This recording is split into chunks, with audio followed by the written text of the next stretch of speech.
Hello, BookTube. I once again have mail for you, even though it's a Sunday. Sunday delivery seems to be, as the kids say, a thing. I got mail and packages. The one piece of mail I got was the Bedford Times-Press. Thin little Iowa newspaper, local sports, local news, and right on the inside, a nice long half the page book column by yours truly. There I am. A thrill, a distinct thrill, that my book column runs in the Bedford Times-Press every single week, 52 times a year. Whatever bookish thing happens to be on my mind, I write a column about it. And if you can get that delivered to your door, the Bedford Times-Press. Now, this isn't the same thing as,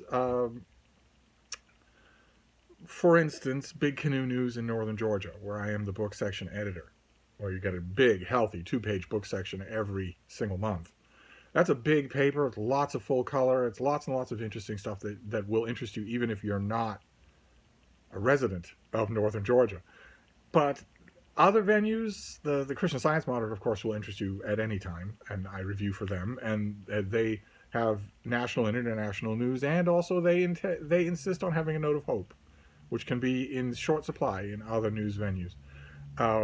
But papers like the Martha's Vineyard Gazette or the Bedford Times-Press, not so much.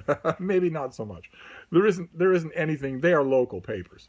But whereas that would be a stretch with the Vineyard Gazette, because I write book reviews for them whenever I can, but only when I get a book, not all the time.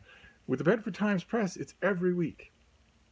Every week. And it's not book reviews. So it's a book column, which means that you're not going to be, if you open it that week, and if it were a book review, let's say it were a book review of 1,000 words, and you're not interested in the book, well, then you're out of luck for that week. Now, these are book subjects that will interest you if you are a bookish person. And the Bedford Times-Press paywalls all of its content, so you have to subscribe to get it, and you can do that. You can. I leave a link down below. You can go and subscribe. It's a local one-section Iowa newspaper, so your significant other or your children or your mailman might find it a little strange if you're in Northern California or Wisconsin or Southern Texas getting this thing in the mail. But it's the way to get this column. Oh, so that came in the mail. Always a delight.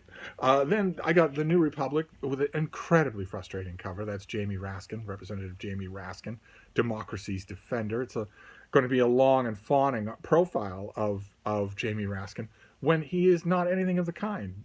As a member of the United States Congress, he has a huge number of tools at his disposal.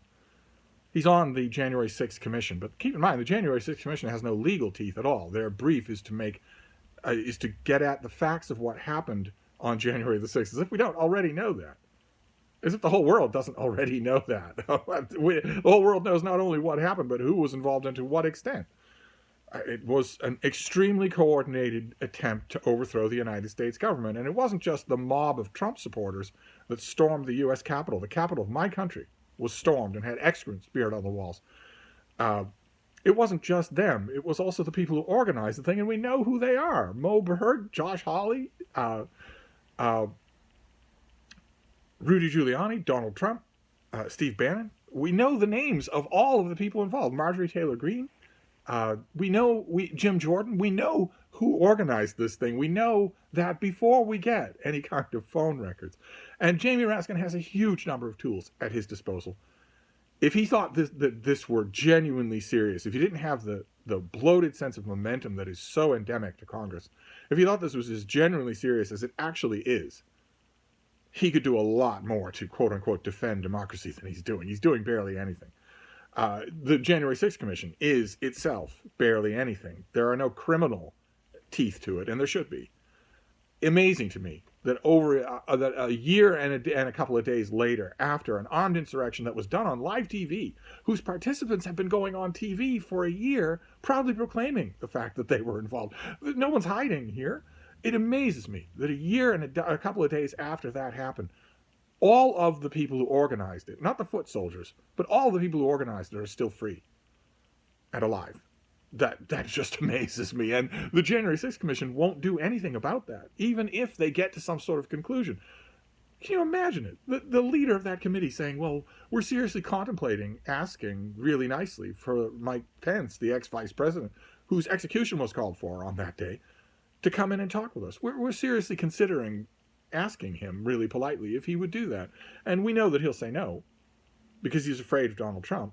And then we'll have to ask a little more harshly, and he'll say no. And then we know that we'll have to subpoena him, and we know he'll ignore it. And then we'll have to say, well, we really don't like that you ignored our subpoena, so we're now contemplating for another 3 or 4 weeks, keep in mind. This country is only a few months away from a neo-Nazi takeover, but the committee is acting like it has all the time in the world. So then they'll say, well, we'll seriously contemplate for a few weeks proffering him to the Department of Justice for contempt charges. We won't actually proffer him to the Department of Justice for contempt charges. We'll just contemplate it for a while. If you or I, if you're an American citizen and you or I simply ignored a congressional subpoena, they would not contemplate. They would not contemplate referring us to the Department of Justice for criminal contempt charges. Instead, they would use their own criminal contempt charges. Inherent contempt of Congress is a real thing. It is a legally binding thing. They would use that, and you would be in jail in about an hour. And you wouldn't have a lawyer, and according to the Patriot Act, you wouldn't need to get one either. They wouldn't have to supply you with one. They wouldn't even have to tell your relatives why you're in jail. According to the Patriot Act, deep down in the fine print, also the product of a Republican government, a neo-Nazi government, you could be executed in custody and never have to face, no one doing it face any kind of accountability. Congress has that power. Will they do it? No, because it's all a gentleman's club. We'll ask you nicely, and you'll refuse because you're a neo-Nazi, and then we'll ask you a little less nicely, and you'll refuse again. And we'll send you a subpoena, and you'll wipe your ass with it, and then we'll contemplate for a long time whether or not we should, I don't know, maybe take offense? But the New Republic will have these political magazines always do have a back of the book, a so-called back of the book section, where you get all these crazy political stuff at the front. Where magazines like the New Republic having a 4,000-word commissioned article, that's $1,500 to some schmuck somewhere, with the title being "Armed Insurrection Against the Capitol, Good or Bad?" It has often been said that great countries in their senescence lose their ability to defend themselves. They lose their sense of self-preservation, and that's what kills them. Not a lack of armies or navies, not a weakness at the border, not lead in the pipes, but that they lose their sense of self-preservation. They stop being careful. They stop recognizing dire threats, and that's what kills them. That has often been said throughout history, and I have often agreed with it, and I have often contemplated, armchair style, but someday that will be true for America. I don't think America is senescent. I really don't. America is still a young country. I think the senescence, if anything, is artificial and accelerated by social media. But this will have reviews in the back. I noticed in the table of contents, one of the long reviews is of The Transcendentalists and Their World, which is a book that I really liked. So I'll be happy to do that. The other magazine's not going to give you any break from the ranting because it's The Nation. At least this time around, I saw it and smiled because at least this time around, I did not go to a bookstore and buy it before my subscription showed up. At least this time, I don't have 2 copies of this. The Nation is a little bit more, to use the word, problematic than the New Republic because I have noticed that the blood-brain barrier between the front of the book and the back of the book for The Nation is weaker. The Nation, often, they also have the political articles at the front, including 16 Reasons to be Hopeful. Absolutely insane. Absolutely insane. If you're Madison Cawthorn, you have 16 reasons to be hopeful in early January of 2022. If you're Madison Cawthorn, you do. If you're Steve Bannon, you have reasons to be hopeful because you know that after 2022, you have a really good chance of living long enough to be regional governor, to be Gauleiter of all of the Northeast of the United States. Normal people don't have any reason to have precious few reasons to be hopeful. But like all of these things, they have the political magazine, the political stuff at the front, and then the back is arts and culture, including lots of book reviews that pay usually pretty well and are usually very good. They're usually worth seeking out. It's the left end of the spectrum and the right end of the spectrum. It's usually worth seeking these magazines out if, like me, you love reading those book reviews, high-profile book reviews, that you are guaranteed to have a locked-in large readership. But I think, if I remember correctly from the table of contents, all the books in this issue, for instance, are political, which is the kiss of death. That means that probably they were chosen for their politics, and that means that the writers of the reviews will tub thump instead of reviewing the book. And I've noticed that before in The Nation, which is a shame because The Nation has a long and illustrious history. But maybe not. Maybe this time will surprise me. But we also have books.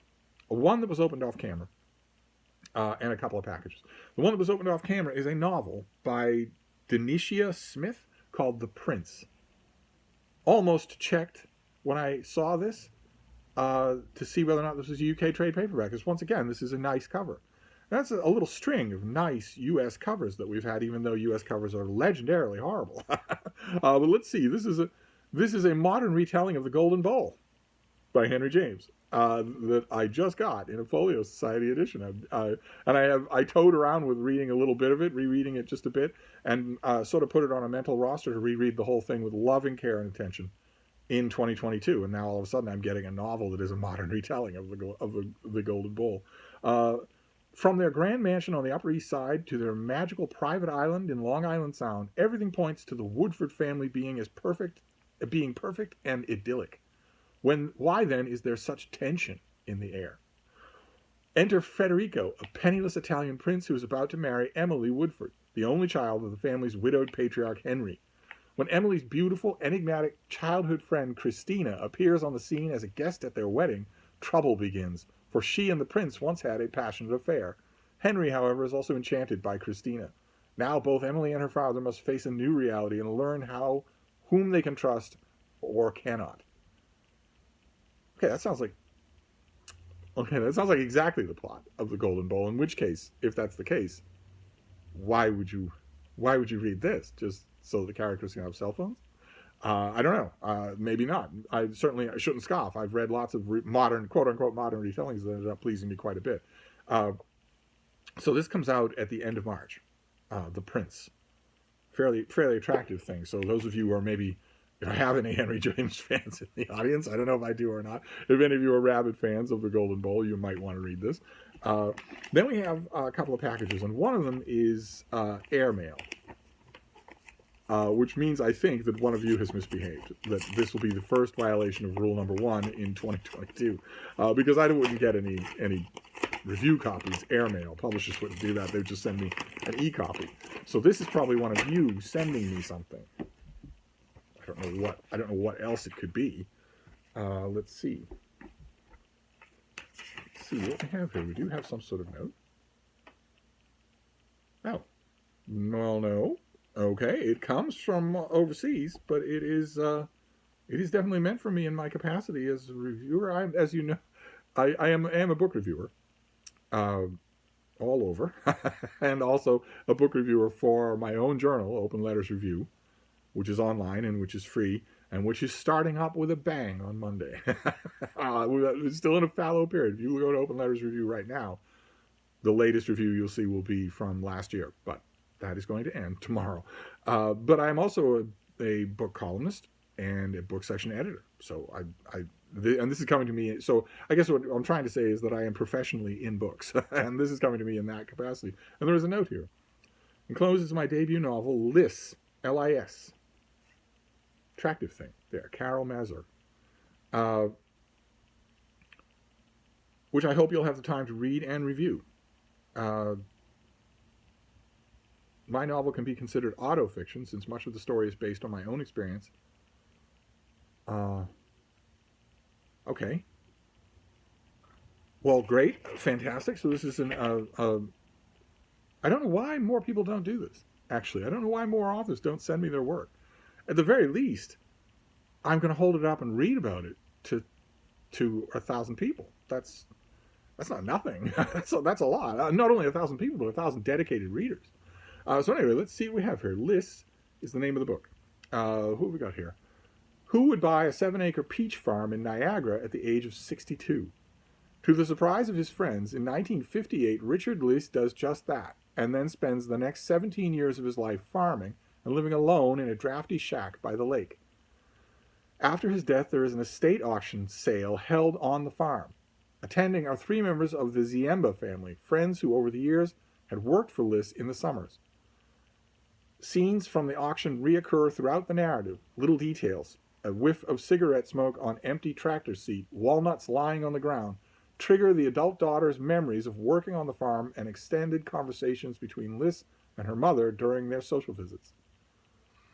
In the interweaving of past and present, the author presents an exquisite and observant slice of life, capturing the complex and unforgettable character of the elderly farmer with all of his friendliness, hospitality, generosity, and sensitivity to others. So Liz is the hero. But also his sometimes inexplicable outbursts of anger and frustration. The stories within stories that make up this book are told in voices that are genuinely engaging. The setting of the rural Niagara in the mid-20th century is reminiscent of simpler era when farmers could make a living on small acreages and friends would visit and talk for hours. It was a time that was on the cusp of a changing world, a time that some will look back on with nostalgia and others might wish, while others might wish could return. A time without the internet, Steve doesn't wish that could return, but you can see the appeal right away there, right? That has an inherent appeal.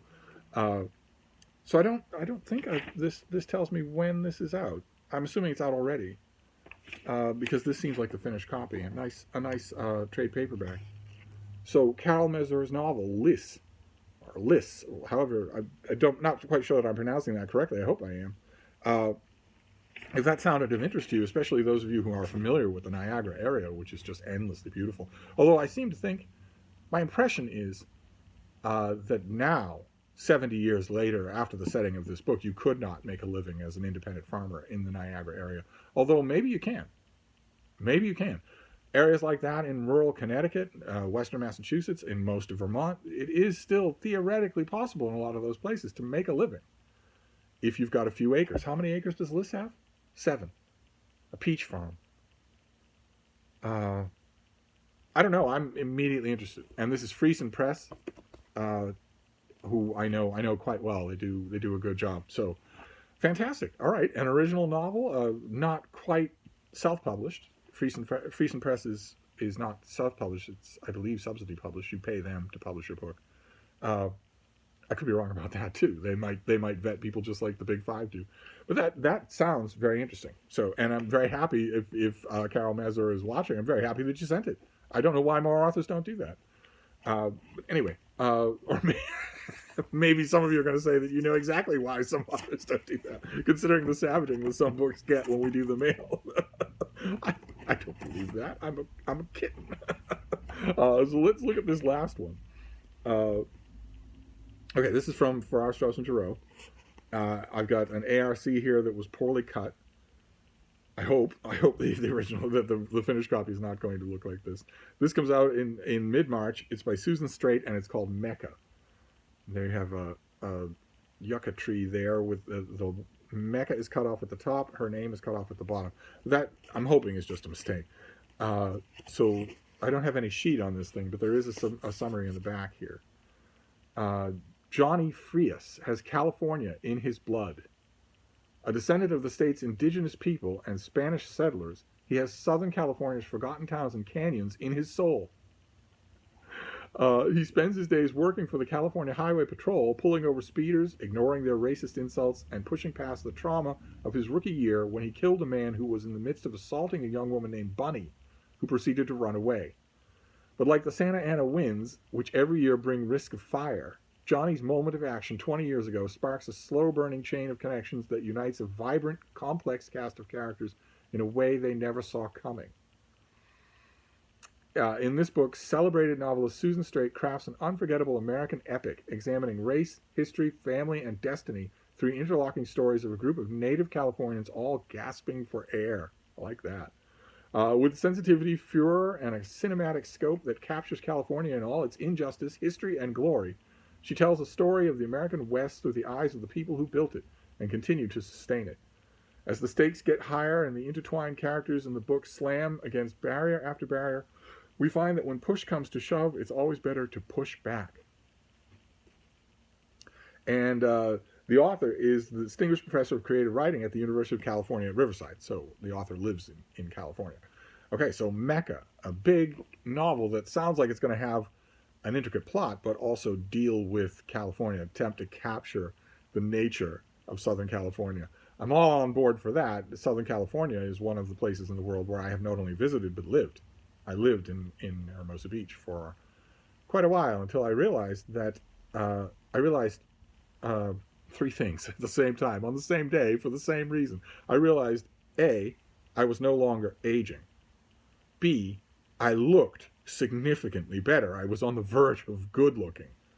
And C, I had not had an actual thought in months. not one thought in months. I had sensations, plenty of them. I had felt wonderful, but I had not thought anything in months.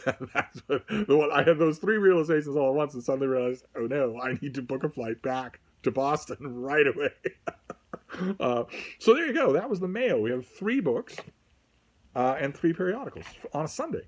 A Sunday where, as predicted, the temperature went up 25, 30 degrees. So all the snow is now slushing all over the place and melting everywhere, which is great, but the temperature is going down 50 degrees tonight, which means that whatever isn't melted completely away by morning is going to be ice in the morning. Neither one of us is looking forward to that. Are we, baby? Are we? Oh, you're so pretty. Oh. We'll have to manage it somehow. Anyway, I'm going to wrap this up, but I'll be back. Thank you, BookTube.